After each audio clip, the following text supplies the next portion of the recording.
Hello friends, this is Bhavna here. Welcome to let's crack. तो कैसे हैं सभी? होपफुली सब अच्छे होंगे, पढ़ाई भी अच्छे से कर रहे होंगे, क्लासेस हो रही हैं। सीडीपी की क्लासेस हमने की हैं अब तक। 2019 के फर्स्ट पेपर की सीडीपी हमने की है, 30 क्वेश्चन का सेट। 2019 का जो सेकंड पेपर है उसकी सीडीपी की है। दिसंबर में 2019 के अंदर पेपर हुआ था, उन दोनों की सीडीपी की है।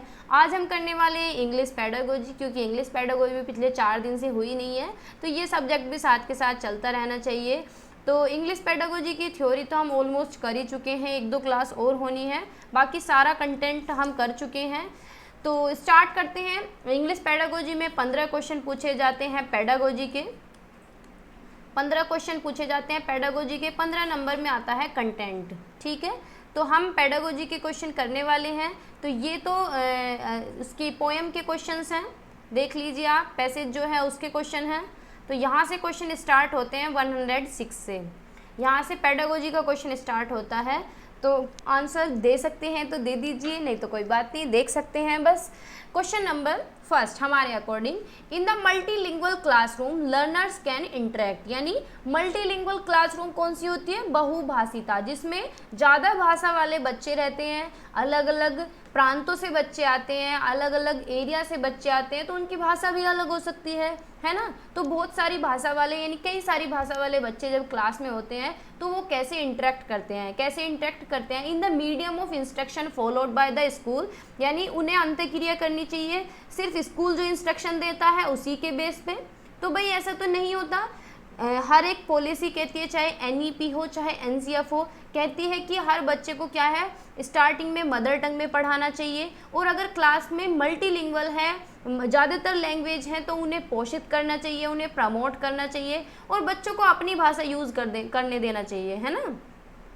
Can interact in their own language, can be mix of words from more than one language. ये बात ठीक है कि कैसे अंतःक्रिया करनी चाहिए लर्नर्स को, कैसे इंटरेक्शन करना चाहिए अपने खुद की भाषा में, ओन लैंग्वेज में। तो इससे क्या होगा, अलग अलग भाषा वाले हैं तो उनके शब्द मिक्स हो जाएंगे, हर तरीके की भाषा हर किसी पे आ जाएगी और बच्चे एक से ज़्यादा भाषा को सीख सकेंगे। ठीक है, और एक से ज़्यादा भाषा में इंटरेक्शन भी हो जाएगा, तो वो सभी के लिए अच्छी बात है। तो सेकंड ऑप्शन हमारा सही होता है। बाकी third option, only in the language prescribed in 3 language formula, यानी 3 लैंग्वेज फॉर्मूले में जो लैंग्वेज दी है वही बोलनी है, तो ये भी गलत है।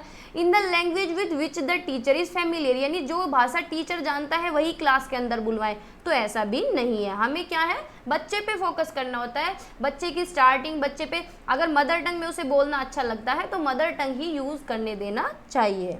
ठीक है। Question number second, diagnostic test are administered to. Diagnostic test क्या होता है? नैदानिक परीक्षण। यानी जब हम बच्चे को पढ़ाते हैं तो हमें ये भी देखना चाहिए कि उसे कितना आया कितना नहीं आया।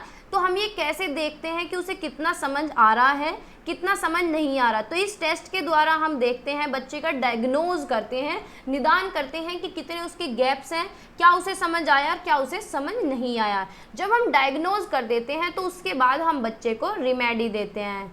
रिमेडी यानी जैसे डॉक्टर रिमेडी देता है कि पहले डायग्नोज करेगा फिर उसके बाद दवाई देगा, इसी तरीके से बच्चे को पहले डायग्नोज करेंगे फिर उसे रिमेडी देंगे, यानी जो उसके गैप्स हैं उन गैप को फिल करेंगे।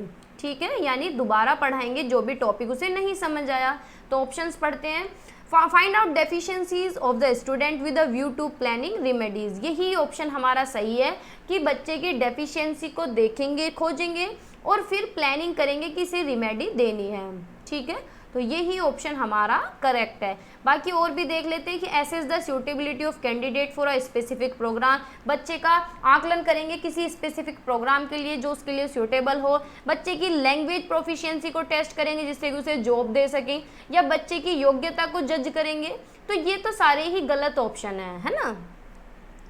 नेक्स्ट क्वेश्चन है question number 108, structural approach gives more importance to. Structural approach क्या होती है? हमने पढ़ी थी selection and gradation of structure या सेंटेंस, यानी सेंटेंस को सेलेक्ट करना और सिंपल टू कॉम्प्लेक्स लेके जाना, ग्रेडिंग करना। तो ये किस लिए हेल्पफुल है? स्पीच और रीडिंग में हेल्पफुल है, खाली रीडिंग में हेल्पफुल है, या फिर स्पीच में खाली, या फिर रीडिंग एंड राइटिंग में? तो जो स्ट्रक्चरल अप्रोच है, स्ट्रक्चरल अप्रोच जो है ये लैंग्वेज टूल है जो कि बच्चे की मदद करता है कि वो मास्टरी कर ले सेंटेंस पे, यानी करेक्टली बोल सके, स्पीच कर सके। ठीक है, उसकी स्पीच हैबिट डेवलप हो सके। तो थर्ड ऑप्शन हमारा करेक्ट है, ठीक है, बाकी सारे गलत हैं, ठीक है भाई। नेक्स्ट क्वेश्चन पे चलते हैं, question number 109, which of the following does not come under meaning based activity, यानी अर्थपूर्ण गतिविधि कौन सी इसमें नहीं है, जो अर्थपूर्ण हो इस तरह की गतिविधि कौन सी नहीं है, डज नॉट पूछा है। इंटरेक्टिंग विद द टेक्स्ट, यानी जो टेक्स्ट है यानी बुक है या कोई भी टॉपिक है उसमें अंतःक्रिया करना, उसके साथ डिस्कशन करना, या फिर यूजिंग प्रीवियस नॉलेज, यानी इस तरीके की एक्टिविटी करवा रहे हैं कि बच्चे की प्रीवियस नॉलेज से जोड़ के पढ़ा रहे हैं, बच्चे की प्रीवियस नॉलेज को यूज़ कर रहे हैं, पूर्व ज्ञान को, तो ये बात भी ठीक है। हमें बच्चे को पढ़ाना ही इस तरीके से चाहिए, जब भी हम कोई टॉपिक पढ़ा रहे हैं तो उसके पूर्व ज्ञान से जोड़ के पढ़ाएं। Reading the text and then narrating the same to peers, यानी टेक्स्ट को पढ़ना और फिर अपने दोस्त को नरेट करना, दोस्त को बताना, तो ये क्या है, पीयर लर्निंग है। पीयर लर्निंग भी अच्छी होती है, पीयर लर्निंग भी होनी चाहिए, यानी भाई तू मुझे समझा दे, मैं तुझे समझा देता हूँ, तो ऐसे करते हैं ना स्कूल में, तो उससे बच्चों की थिंकिंग भी डेवलप होती है और बच्चे सीखते भी अच्छी तरीके से हैं, ठीक है, और उनके अंदर सोशल इंटरेक्शन भी बढ़ता है। फोर्थ है read out very allowed and translating it, यानी तेज तेज बोले और ट्रांसलेट करें, तो ये मीनिंग बेस्ड नहीं होती, ये तो मेमोरी बेस्ड एक्टिविटी है। इसमें बच्चा क्या करेगा, याद करेगा, जैसे कि छोटे बच्चे होते हैं 2 का टेबल याद कर रहे हैं, 2 1 जा 2, तो रट रहे हैं, तेज तेज बोल के उसे ट्रांसलेट कर रहे हैं, तो वो क्या होती है, मेमोराइजेशन होता है, ठीक है भाई। तो डज नॉट पूछा है, फोर्थ ऑप्शन हमारा सही है। अब 110 क्वेश्चन पे चलते हैं। Dash comprehension is the skill of reading a piece of text, यानी कोई भी टेक्स्ट पढ़ना, कैसे, क्लोजली, बिल्कुल डीपली पढ़ना, और इंटेंसली, इंटेंसली यानी बिल्कुल गहनता के साथ। पर्पस क्या होगा, extracting specific information from the text, यानी उस टेक्स्ट से क्या है, इस स्पेसिफिक इन्फॉर्मेशन है, अंदर की जो इन्फॉर्मेशन है वो फाइंड आउट करना, तो ये क्या कहलाएगा, इन्फ्रेंशियल कहलाएगा या ग्लोबल कहलाएगा या लोकल कहलाएगा या ट्रांजेक्शनल कहलाएगा। देखो इसका जो आंसर की में आंसर आया था वो आया था इन्फ्रेंशियल, ठीक है, लेकिन इसका आंसर क्या होगा, लोकल होगा, यानी ये किस तरह की रीडिंग है, ये इंटेंसिव रीडिंग हो रही है, कैसी, इंटेंसिव रीडिंग, क्योंकि इसमें क्या है, क्लोजली पढ़ा जा रहा है, डीपर अंडरस्टैंडिंग के लिए पढ़ा जा रहा है, बेटर अंडरस्टैंडिंग के लिए टेक्स्ट को पढ़ा जा रहा है, तो ये इंटेंसिव होगा यानी लोकल होगा। लेकिन इन्फ्रेंशियल इन्होंने दिया था, इन्फ्रेंशियल क्या होता है कि किसके लिए पढ़ रहे हैं, एक इन्फॉर्मेशन के लिए, इसलिए फोकस कर रहे हैं कि अननोन एलिमेंट का क्या है, जैसे कोई भी अननोन एलिमेंट है, कोई भी हमने वर्ड देखा उसका मीनिंग डिस्कवर करने के लिए पढ़ रहे हैं, और साथ के साथ क्या है, क्यूज भी दे रहे हैं, थोड़ी सी मदद भी कर रहे हैं बच्चे की या किसी की, तो वो होता है इन्फ्रेंशियल, ठीक है। लेकिन इसमें क्या है, टेक्स्ट को क्लोजली पढ़ रहे हैं, इंटेंसली पढ़ रहे हैं, स्पेसिफिक इन्फॉर्मेशन के लिए, ना कोई क्यूज दी जा रही है इसमें और ना ही कोई अननोन एलिमेंट है, ठीक है, तो थर्ड ऑप्शन हमारा सही है। Question number 111. It is a type of writing in which the teacher provides the situation and helps the class to prepare it. यानी टीचर क्या है, कुछ भी लिखने के लिए दे रहा है, कोई भी सिचुएशन दे रहा है कि क्लास को प्रिपेयर कर रहा है कि तुम इस पे लिखो, जैसे कि कोई भी टॉपिक दे सकता है, कुछ भी निबंध लिखने के लिए, और साथ के साथ टीचर क्या है, उन्हें बराबर उनकी मदद भी कर रहा है, उन्हें फीडबैक भी दे रहा है, उन्हें दिशा भी दे रहा है, और एक्सपेंड भी कर रहा है टॉपिक को, आइडियाज़ बता रहा है उनके सामने। तो ये किस तरीके की राइटिंग है, कंट्रोल्ड राइटिंग है या फिर गाइडेड राइटिंग है या फिर फ्री राइटिंग है या फिर प्रोडक्ट राइटिंग है। तो भाई जब टीचर गाइड कर रहा है, उन्हें साथ के साथ उनकी मदद कर रहा है, तो गाइडेड ही राइटिंग होगी, है ना, तो सेकंड ऑप्शन हमारा सही है। ना तो कंट्रोल्ड है, कंट्रोल में तो यानी 1 वर्ड ही लिखना है बस, तुम्हें इतने शब्दों में लिखना है, इस टॉपिक को तुम्हें 20 शब्दों में लिखना है, तो ये कंट्रोल्ड राइटिंग होगी। फ्री राइटिंग यानी कितना भी मन करे जो भी तुम्हें लिखना है लिख दो, गलत लिखो सही लिखो, अपने आइडियाज़ को लिख दो। प्रोडक्ट राइटिंग यानी बिल्कुल डिक्टो लिखना है, ठीक है, यानी जो पूछा गया है उतना ही लिखना है, बिल्कुल प्रोडक्ट बनाना है, तो सेकंड हमारा सही है, यानी गाइडेड राइटिंग यहाँ पे हो रही है। Question number 112. A teacher asked the student of class 5th to read the text thoroughly. कैसे पढ़ना है टेक्स्ट को, thoroughly पढ़ना है, यानी बिल्कुल ध्यान से, अंदर से, डीप से पढ़ना है। She asked them to answer the question with reference to the context, यानी तुम्हें बिल्कुल ध्यान से पढ़ना है। थोरोली पढ़ने के बाद क्या है, टीचर क्वेश्चन पूछेगा, बिल्कुल अंदर से, संदर्भ से पूछेगा, उसके रेफरेंस से पूछेगा। तो हम किसी टॉपिक के क्वेश्चन तभी बता सकते हैं जब हम उसे बहुत ही अच्छे तरीके से पढ़ेंगे।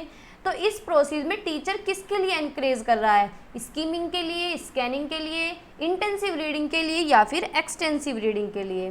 तो भाई यहाँ टीचर किस चीज़ के लिए एनकरेज कर रहा है बच्चों को? इंटेंसिव रीडिंग के लिए, यानी गहनता के साथ पढ़ने के लिए। इंटेंसिव रीडिंग में किस लिए पढ़ते हैं?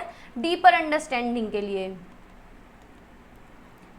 किसके लिए पढ़ते हैं? डीपर अंडरस्टैंडिंग के लिए, मास्टरी के लिए पढ़ते हैं, ठीक है, जिससे कि बच्चे की क्या है, थिंकिंग स्किल डेवलप हो सके। कोई भी रिपोर्ट पढ़ रहे हैं, कोई भी आर्टिकल पढ़ रहे हैं, कोई भी लेबल पढ़ रहे हैं, तो उसमें क्या की जाती है? इंटेंसिव रीडिंग की जाती है, ठीक है। स्कीमिंग क्या होती है? जनरल ओवरव्यू के लिए जब पढ़ते हैं। स्कीमिंग यानी ऊपर से, जनरल ओवरव्यू के लिए जो पढ़ते हैं, ऊपर से हम कोई भी चीज़ पढ़ रहे हैं कि एक ओवरव्यू से मिल जाए, ठीक है। स्कैनिंग क्या होती है? पढ़ते तो गहनता के साथ है, लेकिन बहुत स्पीडली पढ़ते हैं, जिससे कि बस एक छोटी सी इन्फॉर्मेशन मिल जाए, स्पेसिफिक इन्फॉर्मेशन मिल जाए, ठीक है। और एक्सटेंसिव रीडिंग क्या होता है? प्लेजर के लिए जब पढ़ते हैं, अपने मजे के लिए हम कुछ भी पढ़ रहे होते हैं, है ना। ओवरऑल अंडरस्टैंडिंग के लिए पढ़ते हैं कि बस हाँ ऊपर से पढ़ लिया, ओवरऑल अंडरस्टैंडिंग के लिए, ठीक है। तो थर्ड ऑप्शन हमारा सही है, इंटेंसिव रीडिंग। एक सेकंड, बहुत ज़्यादा गुजर पुजड़ हो गई। थर्ड ऑप्शन हमारा सही है, इंटेंसिव रीडिंग, ठीक है। आगे चलते हैं नेक्स्ट क्वेश्चन पे। Question number 113, the term comprehensible input is associated with, ये टॉपिक आपका बचता है। स्टीफन क्रेशन की थ्योरी मैंने अभी तक नहीं कराई, यानी अभी तक क्या, अब नहीं कराई है, पहले जब इंग्लिश कराई थी तब तो करा रखी है। तो ये किससे एसोसिएटेड है? लेव वाइगोत्स्की से, स्टीफन क्रेशन से, नोम चॉम्स्की से, या फिर जेम्स एशर से। तो कॉम्प्रिहेंसिबल इनपुट जो है वो स्टीफन क्रेशन की थ्योरी में आता है। ये वर्ड भी इन्होंने दिया है, कॉम्प्रिहेंसिबल इनपुट। कॉम्प्रिहेंसिबल इनपुट होता है कि एक लेवल अबोव करना। क्या होता है? स्लाइटली अबोव द लेवल, बच्चे का लेवल थोड़ा सा ऊपर करना, ठीक है। जैसे कि बच्चा यहाँ पे है तो उसे +1 पे पहुँचाना, ठीक है। तो वो होता है कॉम्प्रिहेंसिबल इनपुट। ये किसने दिया है? स्टीफन क्रेशन ने। लेव वाइगोत्स्की ने क्या दिया है? सोशियो कंस्ट्रक्टिविस्ट थ्योरी दी है,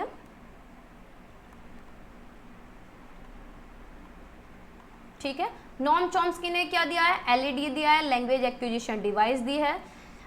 जेम्स एशर ने क्या दिया है? टोटल फिजिकल, यानी TPR जिसे हम बोलते हैं, टोटल फिजिकल रेस्पॉन्स, यानी टीचर कुछ भी एक्टिविटी करते हैं बच्चों से देख के करते हैं, तो ये दिए जेम्स एशर ने, ठीक है। तो इसी तरीके से हमें क्वेश्चन को करना होता है कि सारे ऑप्शन हमें पता चल जाएं, और सारे ऑप्शन किस किस ने दिए हैं ये भी पता चल जाए, कि अगली बार कुछ भी क्वेश्चन आए तो हम कर सकें। नेक्स्ट क्वेश्चन है question number 114, which one of the following is not a skill of reading.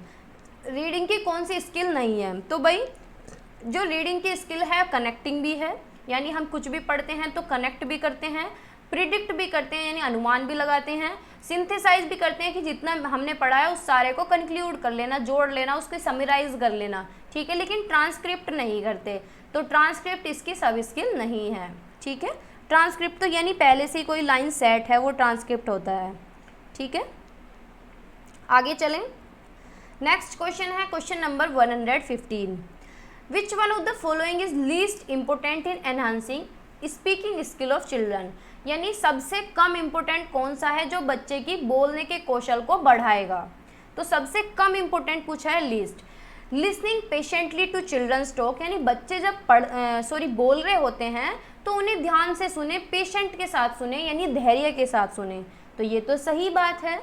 Giving them opportunity to express their feelings and ideas, यानी बच्चों को मौके दें कि वो अपनी फीलिंग्स को, अपने आइडियाज़ को एक्सप्रेस कर सकें, अपनी भावनाओं को, अपने विचारों को क्या है बता सकें, उन्हें मौके मिलने चाहिए। आस्क क्लोज एंडेड क्वेश्चन, तो यही लिस्ट इंपॉर्टेंट है, हमें नेगेटिव ऑप्शन देखना होता है कि भाई क्लोज एंडेड क्वेश्चन अगर हम बच्चों से पूछ रहे हैं तो ये तो 1 वर्ड में ख़त्म हो जाएगा, और 1 वर्ड में बच्चे की क्या स्किल अच्छी होगी, है ना। ये तो 1 वर्ड में ख़त्म हो जाएगा, इससे बच्चे की स्पीकिंग स्किल नहीं बढ़ेगी। Organise discussion on a given topic, discussion करेंगे तो ये भी अच्छी बात है, इससे भी स्किल बढ़ेगी। लेकिन लिस्ट पूछा है, लिस्ट यानी सबसे कम, यानी गलत कौन सा है, तो थर्ड ऑप्शन हमारा सही है। Question number 116, at primary level literature is helpful in developing language of learners age, यानी प्राइमरी लेवल पे लिटरेचर जो होती है बच्चे की, नॉवल पढ़ना या फिर स्टोरी पढ़ना, ये बायोग्राफी पढ़ना, ये हेल्पफुल होती है, इससे बच्चे की लैंग्वेज डेवलप हो जाती है। एज इसे क्या करना चाहिए, it encourage the learners to complete the worksheet based on it, यानी जो ये लैंग्वेज डेवलपमेंट होती है लिटरेचर से, लिटरेचर हेल्पफुल रहती है, यानी जो पार्ट होते हैं हमारे इंग्लिश में वो हेल्पफुल रहते हैं, ये बच्चे को एनकरेज करते हैं कि बस वर्कशीट कंप्लीट कर लें उसके बेस्ड पे। तो ये तो कोई अच्छी बात नहीं हुई। It is an authentic material covering various genres, तो लिटरेचर क्या होती है, एक बहुत ही अच्छा मटेरियल है, ये सारे एस्पेक्ट को कवर करता है, यानी जब बच्चा चैप्टर पढ़ता है तो उसकी क्रिटिकल थिंकिंग भी बढ़ती है, यानी वो सोचता भी है, इमेजिनेशन भी उसकी बढ़ती है, ठीक है, उसकी लैंग्वेज भी डेवलप होती है, उसके सारे कौशल विकसित होते हैं, तो बहुत सारे जनरेज को ये कवर करता है, तो यही ऑप्शन हमारा सही होगा, ठीक है। भाई लिटरेचर पढ़ने से टीचर्स की interpretative, creative and critical ability develop होगी, तो टीचर के बारे में तो यहाँ बात ही नहीं हो रही है। It is good basis for only expansion of vocabulary, vocab अच्छी होती है लेकिन ओनली वोकैब अच्छी होती है, ये बात गलत है कि बस खाली वोकैब ही बढ़ेगी, ठीक है। तो सेकंड ऑप्शन हमारा करेक्ट है। Question number 117, a teacher prepares a worksheet and removes every 7th word from the text, यानी टीचर ने क्या है, एक पूरी वर्कशीट बनाई, उसमें 7वां वर्ड हटा देते हैं, जैसे कि फिलिंग द ब्लैंक्स होते हैं कि ही इज़ अ, इज हटा दिया, ही इज़ अ बॉय, तो इस तरीके से टीचर कर रही है। Then she asked the learner to read the text, after that they were asked to complete the worksheet with missing word, यानी टीचर कहती है बच्चे से कि इस वर्कशीट को पढ़ो और इसे कंप्लीट करो, जो वर्ड इसके अंदर नहीं है, मिसिंग है। तो ये जो वर्कशीट है ये क्या है, किस तरीके का ये टास्क है, ये स्पीकिंग टास्क है, तो भाई स्पीकिंग टास्क तो है नहीं, ये राइटिंग टास्क है, ये क्लोज टेस्ट है या फिर ओपन टेस्ट है, ठीक है। देखो राइटिंग टेस्ट तो है, राइटिंग टेस्ट है, लेकिन उसके अंदर क्या करने को कह रही है, किस तरीके का टास्क है ये, इसके अंदर क्या है, क्लोज भरने हैं, यानी फिलिंग द ब्लैंक्स हमें भरना है, तो थर्ड ऑप्शन हमारा सही है, ठीक है, हमें बेस्ट ऑप्शन को चुनना होता है, ठीक है भाई। Question number 118, language is arbitrary means that, language क्या है, आर्बिट्रेरी होती है। आर्बिट्रेरी का मतलब होता है कि जो ये इंग्लिश है इसका कोई तालमेल, कोई रिलेशन नहीं है हिंदी से या फिर मीनिंग से। अब आप देखिए कि डॉग है, कैसे पता है कि डॉग मीन्स कुत्ता ही होगा, या फिर कुत्ते का डॉग के साथ कोई लेना देना है, ये वर्ड कहीं इससे मैच खा रहा है, ये वाला इससे मैच खा रहा है, नहीं खा रहा ना, तो ये क्या है, इसका मतलब होता है कि लैंग्वेज क्या है, आर्बिट्रेरी है, इसका कोई भी इनहेरेंट रिलेशन नहीं है वर्ड्स का मीनिंग के साथ, ठीक है। तो मैंने सीधा आंसर ही बता दिया, फोर्थ ऑप्शन आपका सही है, ठीक है, ये बाकी सारे गलत हैं। तो मैंने जब लैंग्वेज की कैरेक्टरिस्टिक कराई थी, मैं बार बार कह रही थी कि उससे आता है क्वेश्चन, वो उसका आप एक पॉइंट देख लेना, वहाँ से क्वेश्चन बनता ही है हर बार, ठीक है, जब लैंग्वेज की फर्स्ट क्लास मैंने कराई थी इंग्लिश पेडागोजी की।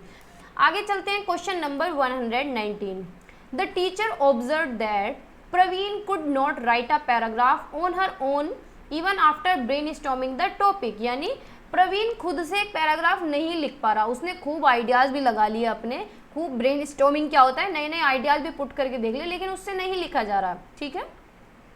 लेकिन वो लिख तो सकता है, लिखने के योग्य तो है, लेकिन कैसे लिख सकता है, किसी या तो दोस्त कोई गाइड करे या फिर कोई बड़े उसे गाइडेंस देते रहे टाइम टू टाइम कि भैया अब तुम्हें ये वाला पैराग्राफ में ये लाइनें लिखनी है, तो उसकी मदद करते रहें। तो जो ये गाइडेंस दी जा रही है बड़ों के द्वारा या फिर दोस्तों के द्वारा, तो इसे क्या बोलेंगे, टीम टीचिंग बोलेंगे या काउंसलिंग बोलेंगे या स्कैफोल्डिंग बोलेंगे या सोशलाइजेशन बोलेंगे। देखो सामाजिकरण की तो यहाँ कोई बात नहीं हो रही, और ना ही यहाँ पे टीचर्स की टीम है कोई। टीम टीचिंग में तो क्या होता है, एक क्लास को 2 से 3 टीचर या फिर कई सारे टीचर पढ़ाते हैं, इंडिविजुअल इंस्ट्रक्शन पे ध्यान दिया जाता है, अलग अलग बच्चे पे फोकस किया जाता है, ठीक है। लेकिन यहाँ क्या है, खाली परवीन की बात हो रही है और उसे गाइडेंस दी जा रही है पीयर्स के द्वारा, एडल्ट के द्वारा, तो परामर्श भी नहीं दी जा रही है, ठीक है। तो ये क्या हो रहा है, स्कैफोल्डिंग हो रहा है, यानी उसे क्या है, थोड़ा सा क्यूज दिया जा रहा है, उसे थोड़ी सी असिस्ट किया जा रहा है, उसकी थोड़ी सी हेल्प की जा रही है, टेम्परेरी हेल्प हो रही है उसकी, ठीक है। तो ये क्या है, स्कैफोल्डिंग कहलाएगा, ठीक है। आगे चलते हैं, question number 120, the purpose of textual exercise is not to, यानी जो टेक्सचुअल एक्सरसाइज यानी टेक्स्ट बुक में जो एक्सरसाइज होती हैं उसका क्या उद्देश्य नहीं है, नोट पूछा है। डेवलप क्रिएटिविटी एमंग लर्नर्स, की बच्चों के अंदर क्रिएटिविटी डेवलप होती है। भाई बुक के पीछे जो एक्सरसाइज दी जाती है उसमें बच्चे के अंदर रचनात्मकता विकसित होती है, क्योंकि बच्चे को दिमाग लगाना पड़ता है। तो ये बात तो ठीक है, लेकिन हमसे क्या पूछा है, नोट पूछा है, तो हमें गलत ऑप्शन देखना है। Provide opportunity to express themselves, खुद को एक्सप्रेस करने का भी मौका मिलता है, क्योंकि भाई हर किसी की बुक में वर्कशीट दी हुई है पीछे, तो सब अपने अपने अकॉर्डिंग लिखेंगे, तो खुद को एक्सप्रेस करने का भी मौका मिलता है। Memorise the answers to the question, कि भाई वो टेक्स्ट बुक इसलिए दी गई है कि वहाँ से क्वेश्चंस के रट्टे लगा लो, तो ये बात गलत है बिल्कुल। नोट पूछा है तो यही ऑप्शन हमारा सही होगा। आगे भी पढ़ लेते हैं। Give exposure to language learning, language को सीखने का भी मौका मिलता है, एक्सपोज होती है, दिखती है वहाँ पे खुले में, ठीक है। तो थर्ड ऑप्शन हमारा सही है। नोट पूछा है तो थर्ड ऑप्शन के साथ हम जाएंगे। बस हो गए आपकी इंग्लिश के 15 क्वेश्चन थे। सो इजीली आपको समझ आए होंगे, नहीं समझ आए हैं तो भी कमेंट में बताएं, आए हैं तो भी कमेंट बॉक्स में बताएं। पता चलता है फीडबैक से कि कितना आपको समझ आ रहा है, क्या हेल्प हो रही है, क्या हेल्प नहीं हो रही है, क्या मुझे कराना चाहिए, या फिर क्या आप चाहते हैं कि मैं कौन सा सब्जेक्ट कराऊँ, ठीक है, या कौन सा टॉपिक कराऊँ, कौन से सब्जेक्ट की थ्योरी कराऊँ। So this is all for today. Hopefully जो भी आपका फीडबैक हो ज़रूर देना कमेंट सेक्शन में। बाय बाय, टेक केयर, पढ़ते रहिए, मुस्कुराते रहिए और सेशन को शेयर भी करते रहिए।